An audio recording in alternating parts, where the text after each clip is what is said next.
اے پیغمبر، ہم تمہیں موسیٰ اور فرعون کے کچھ حالات مومن لوگوں کے سنانے کے لیے صحیح صحیح سناتے ہیں کہ فرعون نے ملک میں سر اٹھا رکھا تھا اور وہاں کے باشندوں کو گروہ گروہ بنا رکھا تھا۔ ان میں سے ایک گروہ کو یہاں تک کمزور کر دیا تھا کہ ان کے بیٹوں کو ذبح کر ڈالتا اور ان کی لڑکیوں کو زندہ رہنے دیتا۔ بے شک وہ مفسدوں میں تھا،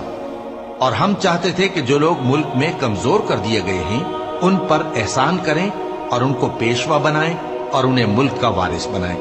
اور ملک میں ان کو قدرت دیں،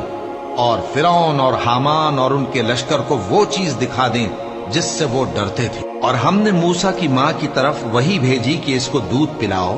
پھر جب تم کو اس کے بارے میں کچھ خوف پیدا ہو تو اسے دریا میں ڈال دینا، اور نہ تو خوف کرنا اور نہ رنج کرنا،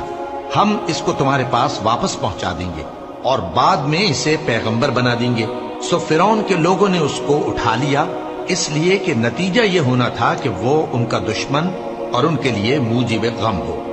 بے شک فرعون اور حامان اور ان کے لشکر غلطی پر تھے، اور فرعون کی بیوی نے کہا کہ یہ میری اور تمہاری دونوں کی آنکھوں کی ٹھنڈک ہے، اس کو قتل نہ کرنا، شاید یہ ہمیں فائدہ پہنچائے یا ہم اسے بیٹا بنا لیں۔ اور وہ انجام سے بے خبر تھے۔ اور موسیٰ کی ماں کا دل بے قرار ہو گیا،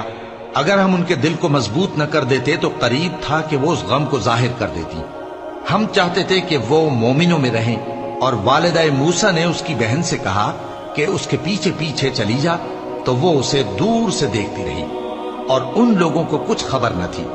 اور ہم نے پہلے ہی سے اس پر دائیوں کے دودھ حرام کر دیے تھے، تو موسیٰ کی بہن نے کہا کہ میں تمہیں ایسے گھر والے بتاؤں کہ تمہارے لیے اس بچے کو پالیں اور اس کی خیر خواہی سے پرورش کریں۔